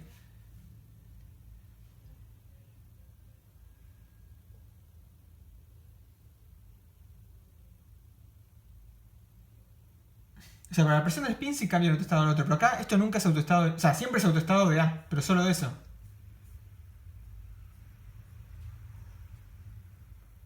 Te fíjate, los estados coherentes no son autoestados ni de X ni de P, son solo autoestados de A y siempre son autoestados de A. Claro, o sea, este dibujo en realidad lo podrías pensar en espacio P y sería lo mismo, ¿está bien? Esto es P de X en función de X, o podría ser P de P en función de P, que da lo mismo, porque es la misma gaussiana básicamente que no cambia la forma. Gabriel preguntaba por qué no cambia la forma, porque estás de acuerdo que la variancia de X era independiente del alfa y daba esta constante, ¿está bien? La hemos calculado antes. Si te convences de eso, bien. Y una gaussiana está completamente, una distribución normal está completamente determinada por su valor medio y su varianza. Estoy de acuerdo que si esto fuese otra distribución de probabilidades, que su varianza no cambia no implica que no cambie la forma, porque una distribución de probabilidades es más que su valor medio y su varianza, entonces todos los momentos. Pero para una distribución normal o una función gaussiana, especificar su valor medio y varianza ya está. Te especifica todo, no tenés ningún otro parámetro libre. De hecho, antes escribimos la función de onda, o le dije cómo escribir la función de onda, ¿está bien? Y si uno sabía valores medios de posición y momento y varianza, ya sabía todo. Si tienen abierta la página donde... si van a la página material adicional, la página materia que puse antes, le mencioné antes donde estaba, ahí van a ver el gráfico, bueno, de cómo rota el alfa. Eso pasó, no salió bien, pero pues mucho más lindo que simplemente dibujar esto, porque no pude animar yo las cosas. Ahí van a ver una animación, está hecha, bien hecha, o sea, está simulado, entre comillas, es una simulación trivial, pero simulado si quieren, el estado coherente inicial que parte en x0, y cómo evoluciona. Si se fijan, es una distribución gaussiana que oscila siguiendo la trayectoria que seguiría un oscilador clásico. ¿Está bien?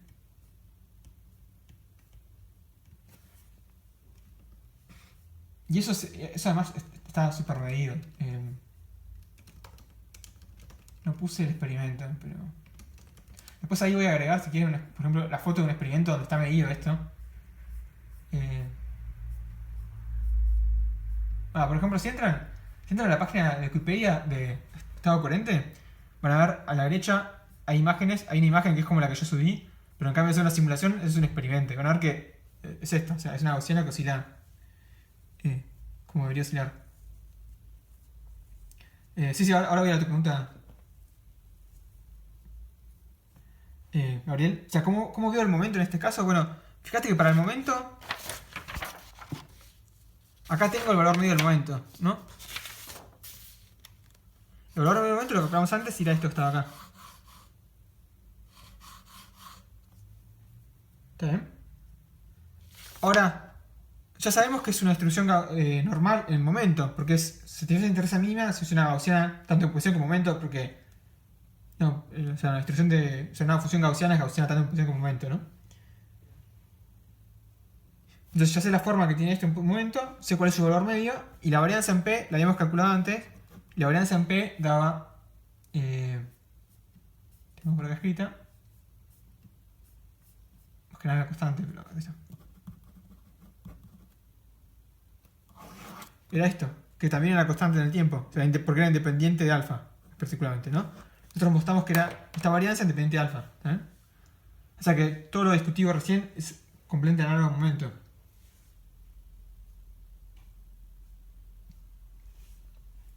Sí, respecto a la pregunta de Bautista, esa es la probabilidad, sí. Sí, porque graficar psi, o sea, no puedes graficar psi en el sentido que es una función imaginaria. Más compleja, digamos. O sea, la función psi tiene una fase, no es simplemente una gaussiana común y corriente, porque tiene una fase compleja de multiplicando. Que también tenía que ver con el valor medio de P, ¿no? Así que no es simplemente graficable. No, claro, sí.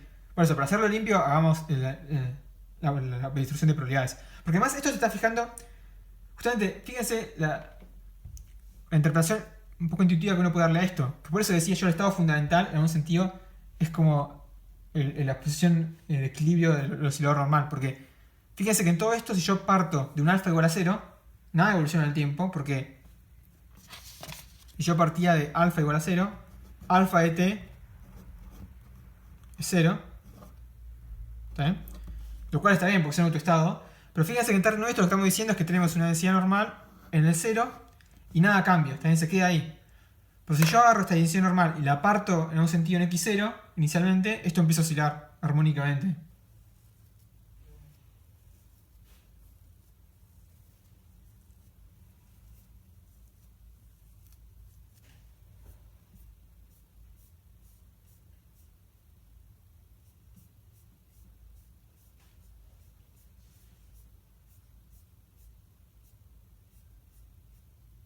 O sea, fíjense que a un sentido esos estados corrientes, estos alfa son como el estado fundamental, solo que están centrados en otro valor medio de posición y momento, porque son la misma función gaussiana con el mismo ancho en posición y momento.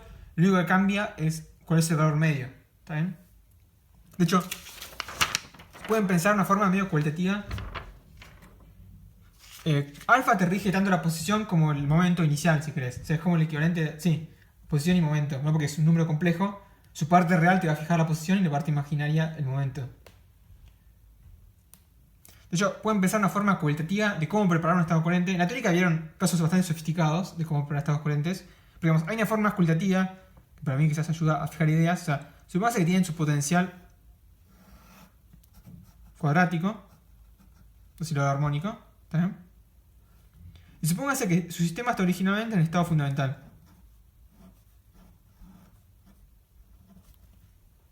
¿Está bien? Es una partícula con su masa, está ahí en estado fundamental. No oscila, no se mueve, lo cual está bien porque es estado fundamental, al menos eso es razonable. Y supóngase que este potencial es, por ejemplo, una trampa eléctrica que uno tiene por ahí prendido. Supóngase que yo muy rápidamente apago este potencial, ¿está bien? Muy rápido para no perturbar el sistema. Apago el potencial, supónganse. Y lo prendo de forma tal que su cero lo corrí. Supóngase que puedo hacer eso muy rápido de forma tal que la partícula, digamos, entre que lo prendo y apago, ese tiempo intermedio es tan rápido que ni siquiera tiene tiempo de evolucionar ni nada, ¿saben? ni da tiempo para darse cuenta, ¿no? Muy rápido lo prendo y lo apago y lo prendo. ¿Está bien?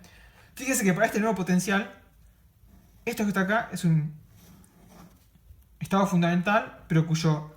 O sea, la función de onda esta es la del estado fundamental, solo que cambió su valor medio, pues ya no está más centrado. O sea, si quieren, esto ahora es el 0. Esto que está acá es menos x0. En un sentido, es el estado fundamental, pero corrido, en menos x0. ¿Qué va a pasar? Bueno, esto va a empezar a oscilar como un oscilador armónico.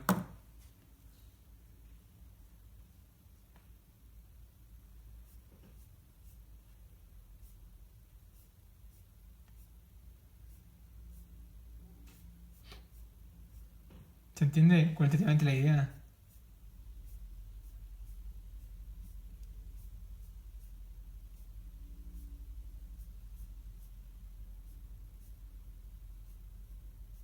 No, ponerle que, como todo, depende de qué está generando este potencial. Si tu potencial es algo complicado que naturalmente está pasando, pero ponerle que eso se hace. Atrapás con un campo eléctrico que tiene esta forma, o sea, no es exactamente algo cuadrático, pero ponerle que está cerca de un punto de equilibrio que es casi cuadrático, ¿también? Es algo que vos controlás externamente, lo tenés ahí preparado en el fundamental, lo pagás y lo prendés corrido. ¿También? No, lo que yo estoy diciendo es, o sea, pasás estas, o sea, acá tenés el potencial prendido. Lo único que estoy diciendo yo es, eh, básicamente lo que estás teniendo acá es un estado inicialmente que es la gaussiana fundamental pero corrida. Digamos, para ver el movimiento, este potencial va a estar prendido. O sea, si querés, lo que estoy diciendo es, partís de esto, lo apagás y después prendés otro corrido. ¿Está bien?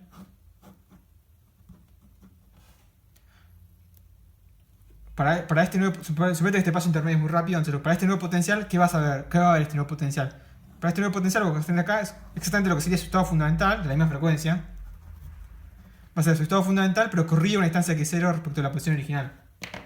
O sea que es como un estado coherente, ¿no? Porque es un estado que tiene la misma pinta del estado fundamental, solo que su valor medio de posición no es el 0. ¿Y qué va a hacer esto? Va a empezar a oscilar, como oscilaba un oscilador clásico.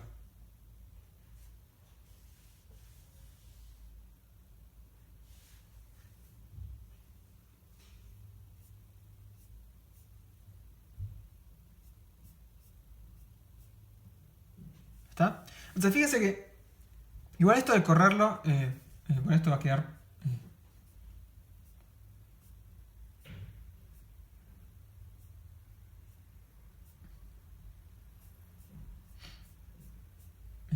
sí, parece que esto... Lo de correrlo bien en detalle... Bueno, no sé, déjame pensar un segundo, pero...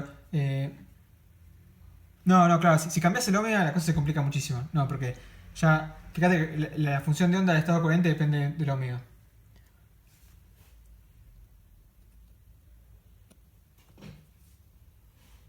O sea, ya va a ser más feo, va a ser mucho más feo lo que pasa.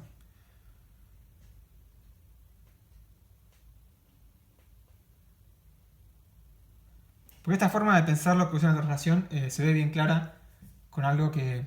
Bueno, ahora vemos qué hacemos con eso, pero... pero lo que decía Facundo de... Antes, vamos por las preguntas antes. Eso del límite n, ¿no? Bueno, pues justamente fíjate que estos estados coherentes, fíjate que recuperan... O sea, fíjate que acá no necesitas ningún límite clásico de nada. ¿Sabes? Acá no estamos haciendo depender ningún parámetro nada. Acá no hay ningún parámetro ni grande ni chico. Lo único que estoy diciendo es... Si vos partís, ¿no? De un estado que llamamos el estado coherente, entonces la evolución que tiene ese estado en su valor medio es exactamente la trayectoria clásica. Es exactamente la trayectoria clásica. Más aún, ese estado no es cualquier cosa, es una distribución además de probabilidades tanto en posición como en momento normal, ¿saben? De mínima incerteza, y va siguiendo de forma sencilla una trayectoria clásica. ¿Saben? Es más, fíjate, o sea, hasta ahí eso es todo exacto. ¿Saben? O sea, fíjate que ahí no tuvimos que apelar a ningún límite de nada. O sea, para estos estados, la evolución de los valores medios es analíticamente la evolución de un oscilador clásico. ¿Estamos? O sea, fíjense que acá sale naturalmente. Y si quieren apelar a un límite todavía más clásico de esto, igual repito, o sea, ya la trayectoria es siempre la clásica. Hay distribución de probabilidades, ¿no? O sea, hay una distribución de probabilidades acá. O sea, uno no tiene certeza en la partícula en posición y en momento. Igual déjame hacer dos comentarios sobre ese. ¿Está bien? El primer comentario que le voy a hacer es algo que sí es un límite. Fíjense que nosotros antes mostramos que la desviación estándar de h sobre el valor medio de h tendía a 0. Pero el módulo alfa es mucho mayor que 1. ¿Está bien? Para n pasaba lo mismo. Y fíjense qué pasa con la desviación estándar relativa de posición y momento. ¿Está bien? Bueno, la desviación estándar de x, ¿está bien? Es una constante, porque es la raíz de h barra sobre 12m omega. El valor medio de x es esa misma constante por 2 veces la parte real de alfa. ¿Está bien? Entonces fíjense que esto es 1 sobre 2 veces la parte real de alfa. Entonces fíjense que si el módulo alfa es grande, eso también tiende a 0 para alfa mucho mayor que 1. Y para p va a pasar lo mismo. Esto va a ir como 1 sobre 2 veces la parte imaginaria de alfa. Pero el módulo alfa mucho mayor que 1 tiende a 0. ¿Está bien? Entonces fíjense que estos estados, para empezar, su valor medio de posición y momento sigue exactamente la trayectoria clásica. La distribución de probabilidades que uno tiene, además, es una distribución de probabilidades bastante simpática porque es simplemente una distribución normal que satisface incerteza mínima. Y aún más, si queremos a un límite clásico de esto, el límite que podemos tomar, por ejemplo, es siempre sobre estos estados el alfa mucho más grande que 1, porque en ese caso, fíjense que lo que está pasando es que el ancho de la expresión esta vuelve despreciable respecto al valor medio que toma esta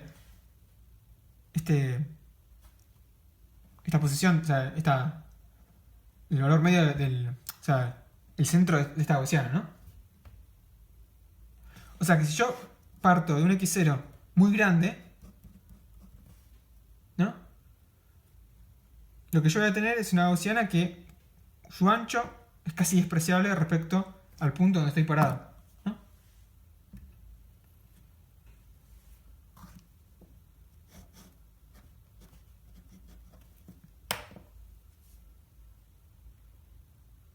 O sea que para alfa muy grandes, además, aunque tengo una distribución de probabilidades, el ancho se vuelve despreciable respecto a mi condición inicial.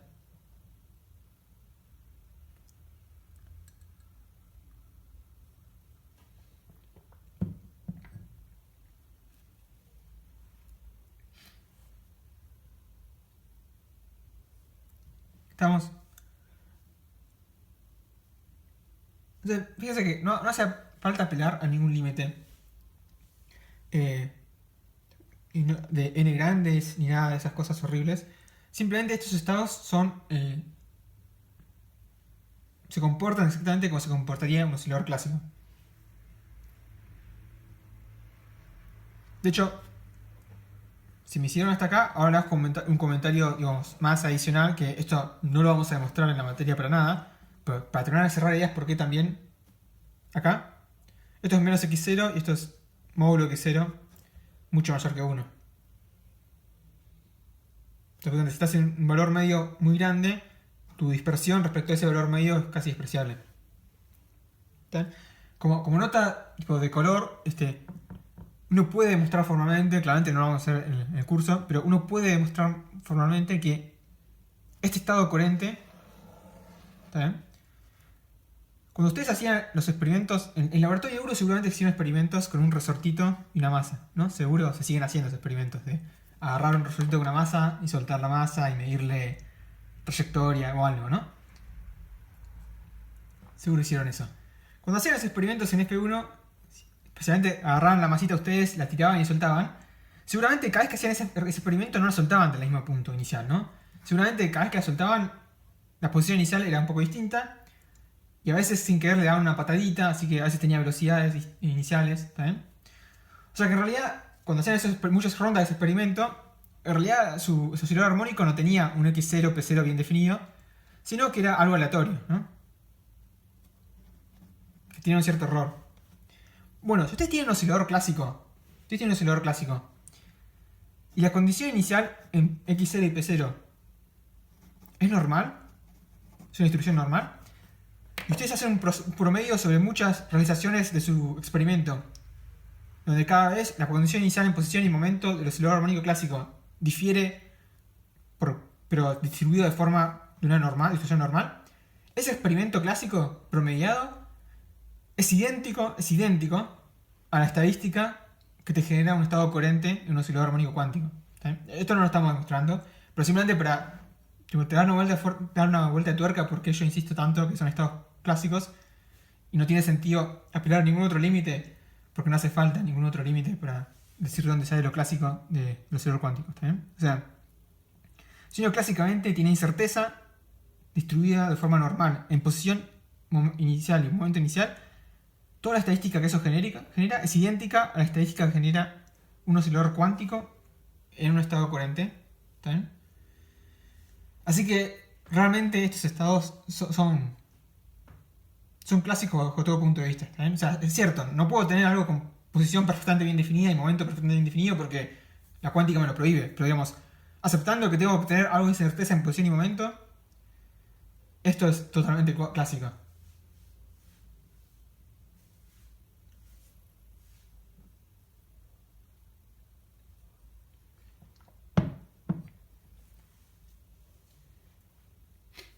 ¿Estamos?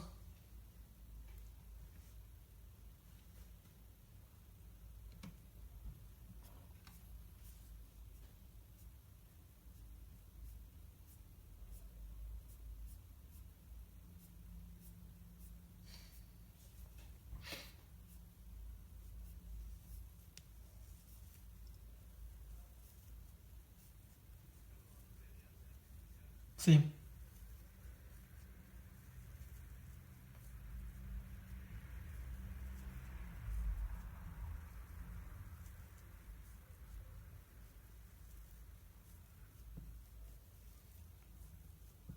Sí.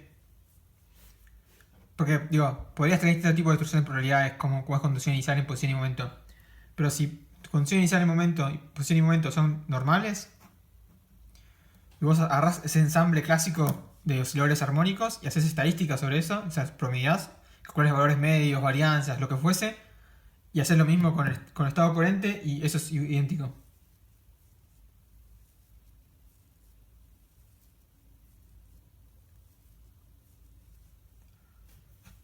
Igual eso no lo estamos demostrando, se los cuento más para tratar de afianzar el hecho que son justamente realmente clásicos.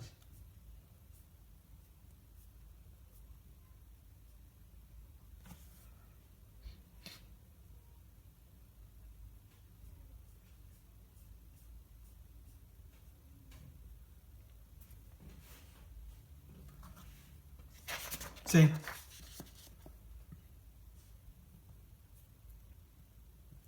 Lo que yo digo es, suponete que vos haces el estado fundamental, ¿no? Del oscilador armónico con una frecuencia potencial, ¿no? Suponete que yo apago el potencial y lo prendo, pero con su origen corrido, pero es la misma forma potencial, o sea, el mismo omega, ¿no? Entonces, fíjate que para este potencial, o sea, esta partícula en este potencial, básicamente es el estado fundamental de este sistema, pero no centrado en el cero, sino que está corrido a una distancia x0. O sea que esto básicamente va a ser como un estado coherente con alfa igual a x0.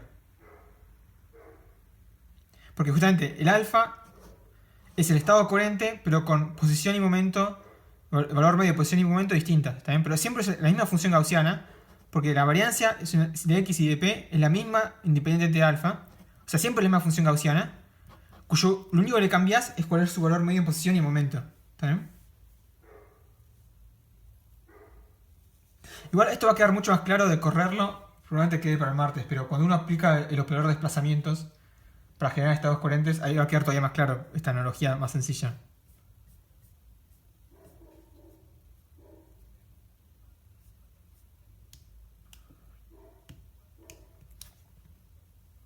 Exactamente. Porque dicho de otra forma, si yo agarro también este estado y lo traslado para allá, va a empezar a oscilar. Pero eso probablemente quede para el martes porque si no va a ser muy tarde. Pero...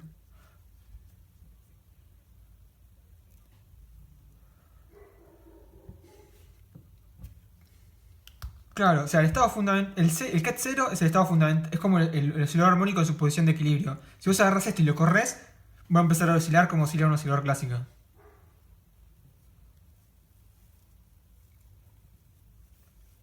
Lo único que estoy haciendo acá, en cambio de correr la masa, estoy corriendo el potencial, digamos.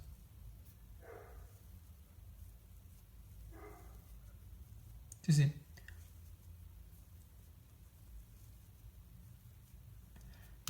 Vale, decía.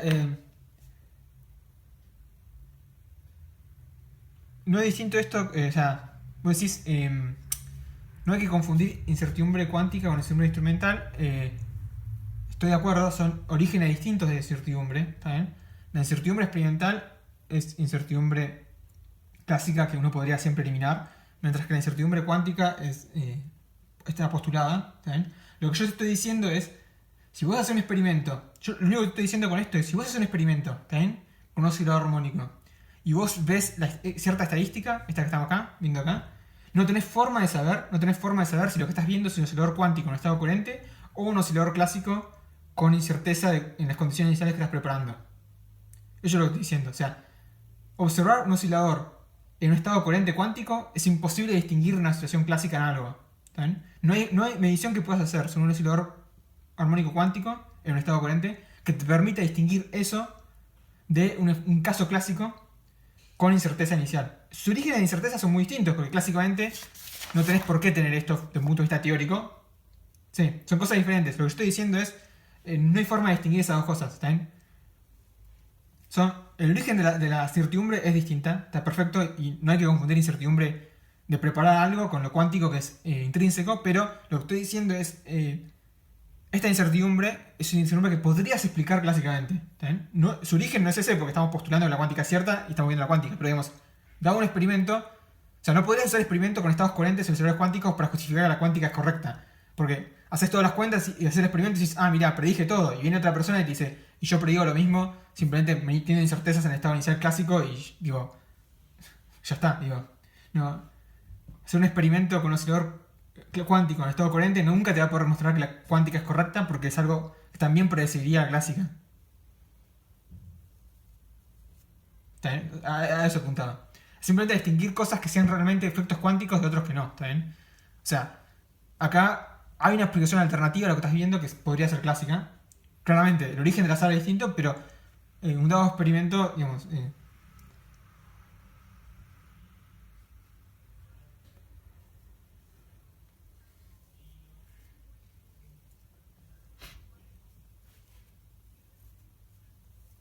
sí.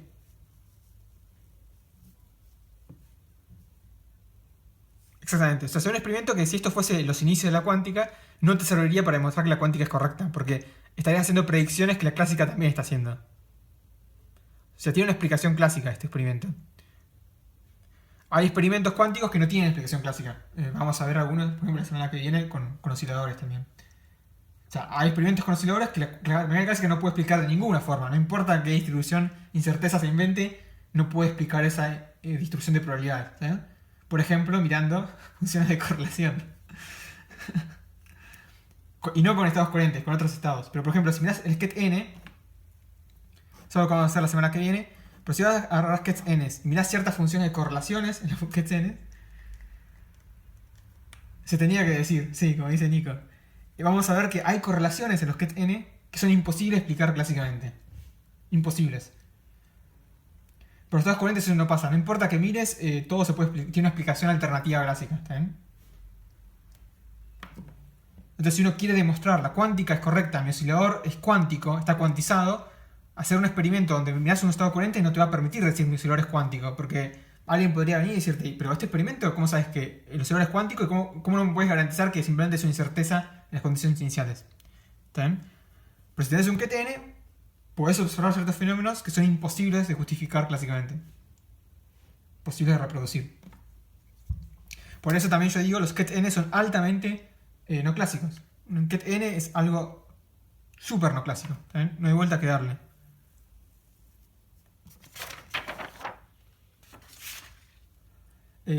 Bueno, con esto voy a hacer un único comentario, pero se terminaron las explicaciones. Voy a hacer un único comentario que es...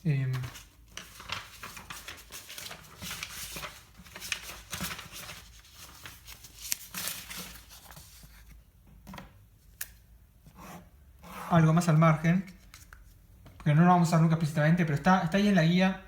La guía hay en este problema, estados coherentes, que es un problema largo que tiene n ítems, que alguien te preguntaba si hacía algún comentario. O sea, los n ítems ya hicimos muchísimo de ellos, ¿está bien? Hay uno en particular que es el J, que tiene un asterisco, ¿está bien? Está ahí simplemente porque me interesa mencionar el resultado. Ahí está como se demuestra, más o menos guiado, pero bueno, digamos, como está el asterisco no es una prioridad para nada hacerlo, pero el resultado me parece importante, que es que esos estados coherentes forman una base del espacio, ¿también? De Hilbert, ¿también? O sea, esto ustedes podrían decir, por supuesto, pero no es para nada trivial que formen una base porque son autoestados del operador A, que no es un operador normal. O sea, como son autoestados de un operador que no es normal, no tienen por qué formar bases, ¿está bien? De hecho, no son ortogonales. O sea, alfa con beta es distinto de 0. Si alfa es distinto de beta. Ahí en la guía está como está puesto un ítem, por ejemplo, para calcularlo, pero los estados estos no son ortogonales entre sí. ¿Está bien? Pero sí son una base del espacio. ¿Está bien? Entonces, hay algo bastante simpático en los estados coherentes que, dado un estado cualquiera, psi, ¿está bien? Ustedes pueden agarrar y escribir la identidad por psi, como hacíamos antes, y esto es 1 sobre pi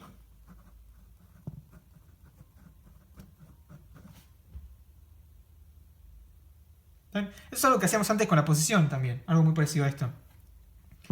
Y esto es un psi de alfa, si quieren. ¿Está bien? O sea que fíjense que un estado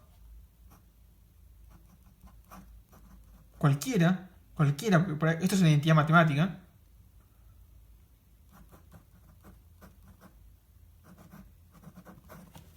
se puede pensar como una descomposición en la base de estados coherentes donde la amplitud es esta especie de función de onda, ¿está bien? Es una función de onda rara porque es una función de onda que el argumento es un número complejo, o sea, es una función de onda que vive en el plano R2.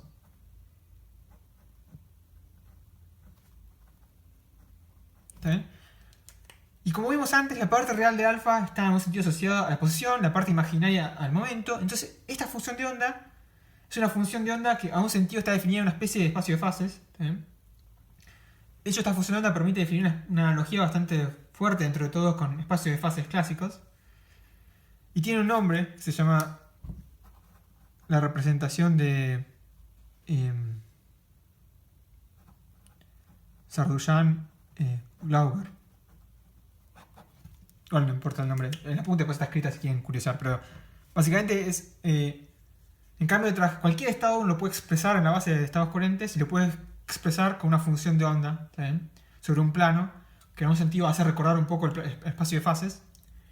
Y uno podría hacer toda la mecánica cuántica en cambio de con funciones de ondas en X y en P, con funciones de ondas en los estados coherentes.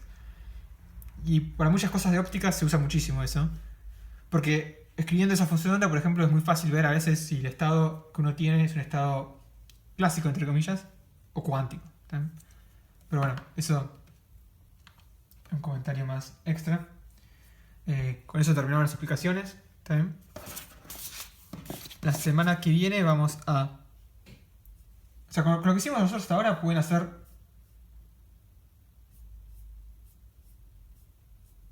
Hasta el 5 pueden hacer todo, ¿está bien? El 5 hicimos la mayoría de los ítems. O sea, son muchos ítems, pero la mayoría los hicimos. Van a ver que la gran mayoría de esos están hechos. Porque hay un ítem que es lo de la posición, otro que es el momento, otro que es n, otro que es h. Ahí son como 4 ítems que hicimos. ¿Está bien? Después está... O sea, si lo miran ahí van a ver que casi todos los ítems los hicimos. Solo quedan un par que no hicimos. ¿Está bien? Así que hasta el 5 pueden hacer todo. Del 6 yo voy a hacer algo. ¿Está bien? Y con el 6 ya pueden hacer casi el resto de la guía. De hecho, el 6 algo voy a hacer yo la semana que viene. Así que si quieren pueden salteárselo y esperar. El 7 está muy conectado con el 6. Pero ya el 8 y el 9 los pueden hacer ahora. ¿Está bien?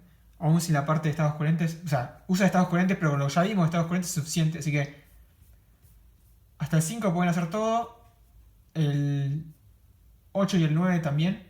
¿Está? Solo serían el 6 y el 7 que quedan un poco de lado. Y después, sí, después el otro, no creo que vayan a hacer también lo que sigue, ¿eh? Pero de lo que viene después también voy a hacer cosas la semana que viene. En particular, la semana que viene el plan es terminar el 6, o sea, hacer el 6 para terminar estas cosas de oscilador en general y después pasar a hacer a rever algunas cosas de oscilador, pero en el caso particular eh, del campo electromagnético cuantizado, que es el último de la guía.